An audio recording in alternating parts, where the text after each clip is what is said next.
तैँले मलाई धोका दिएर मेरो बेहाल बेचैन बनाएर दया मस्तीले घुमिरहेको छस्। तँलाई म छोड्दिन। आजसम्म तैँले मसँगको दोस्ती मात्र हेरेको थिइस्। मसँगको दुश्मनीको परिणाम के हुन्छ अब त्यो पनि हेरिहाल।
यो म के देख्दैछु?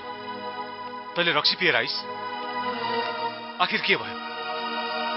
के गरे त्यो देवले त उसको लागि यति छटपटिरहेको छस्? भाइ, म सबै चिज सहन सक्छु, तर तेरो आँखामा आँसु सहन सक्दिन भाइ। यसले पोल्छ मलाई। भन, के भयो तँलाई? मैले यो आघात, यो चोट पहिलो पटक मात्रै सहेको होइन दाइ।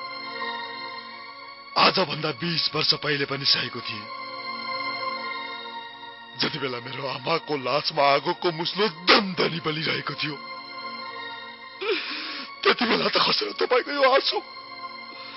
अहिले चाहिँ किन खस्दैछ तपाईको यो आँसु?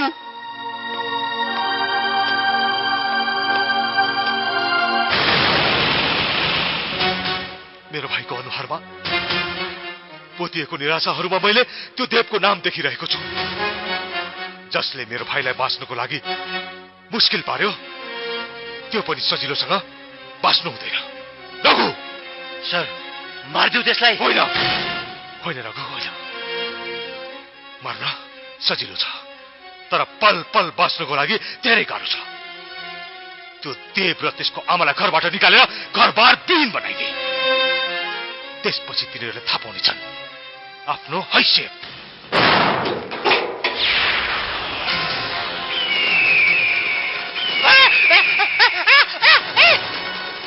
केटा हो, यो घरको सामान एक एक गरेर बाहिर फाल्देऊ। जाऊ।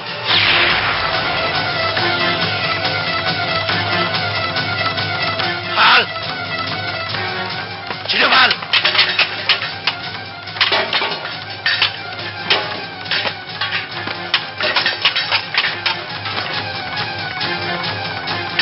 छिटो।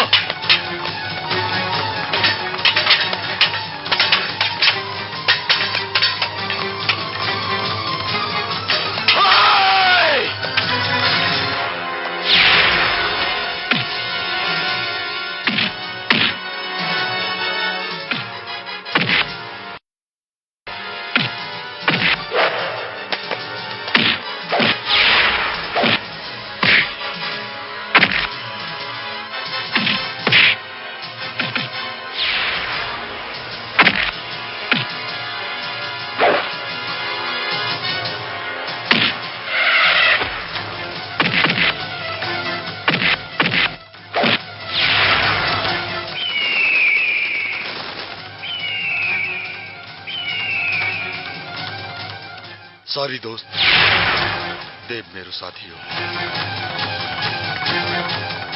साथी भन्दै म सधैँभरि उसलाई म सहयोग गरिराख्न त सक्दिनँ नि, किनकि कुनै कुनै लडाई स्वयं आफैले लड्नुपर्ने हुन्छ।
के हो भाइ, किन चिच्चाएको?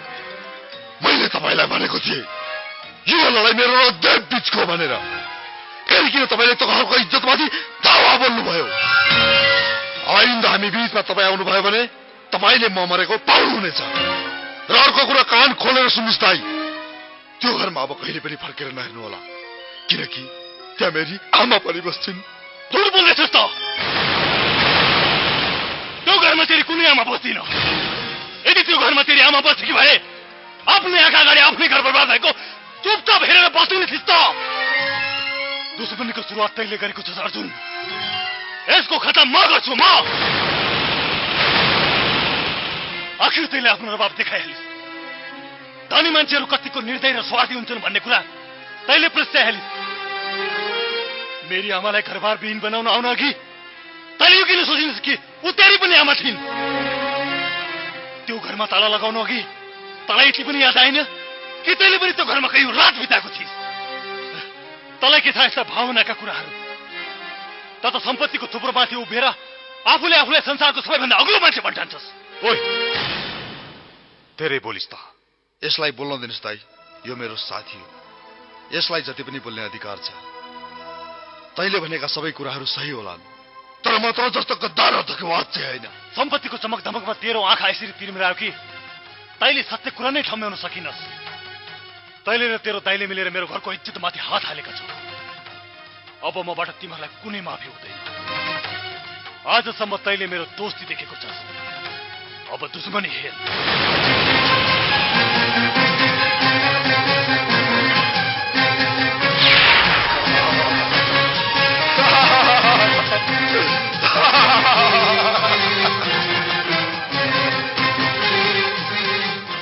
दाइ, अब दुश्मनी त म त्यो मसँग लिन्छौ। देखिस् भाइ, मैले तँलाई भन्ने गर्थेँ नि,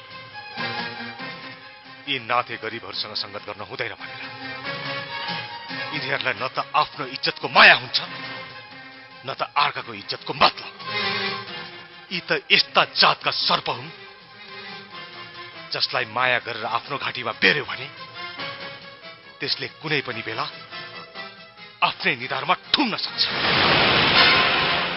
निधारमा ठुङ्नुभन्दा पहिले त्यो सर्पको टाउको मलाई राम्रोसँग खिचिन आउँछ।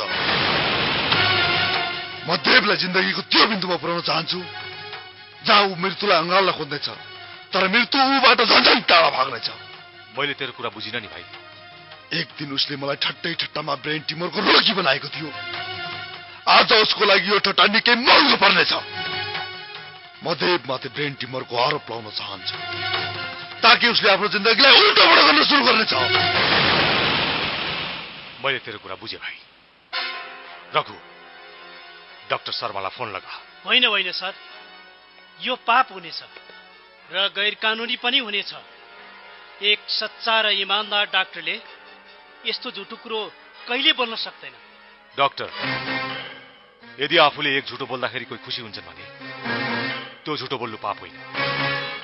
तिमीले एउटा झुटो बोल्दाखेरि मेरो भाइ खुसी हुन्छ र म मेरो भाइको खुसीको लागि म जे पनि गर्न तयार छु। यसै पनि तिमी मेरो फ्यामिली डाक्टर हौ, त्यसैले म तिमीलाई कुनै धम्की दिन चाहन्न। तपाईको काम गर्न सक्दिनँ सर। मलाई आजदेखि तपाईँ जस्तो पापी र मानवताहीन व्यक्तिको डाक्टर बन्नु छैन। रघु, बाबा बाबा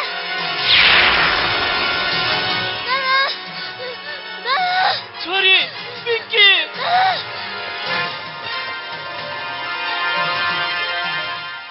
तिमीले यस्तै जिद्दी गर्छौ भन्ने मलाई पहिल्यै थाहा थियो, त्यसैले मैले यो उपाय अपनाएँ। डाक्टर, अब यदि तिमीले देवलाई ब्रेन ट्युमरको आरोप लगाएनौ भने तिम्री छोरी मेरो कब्जामा रहनेछ। यदि तिमीले यस्तै धर्म कर्म र इमान्दारिताको माला जप्न थाल्यौ भने त्यही माला तिम्री छोरीको घाँटीको पासो बन्न सक्छ। पासो। नाही, यस्तो नगर्नु सर। कुल डाउन डाक्टर, कुल डाउन। यदि तिमीले यस्तो नहोस् भन्ने चाहन्छौ भने अब मैले जे भन्छु तिमी त्यही गर्छौ। त्यो गरिब देवलाई ब्रेन ट्युमरको आरोप लाग्नुपर्छ। आफ्नो छोरीको जीवनदान पाउनको लागि। को हो त्यो अभागी गरिब? दिनेश, हजुर दाइ, यो गाडी भरेसम्म बनाइदिए। अनि त्यो टोयोटा छ नि, त्यो पनि बनाइदिए। हस्, हुन्छ दाइ। म एकछिन घुमेर आउँछु।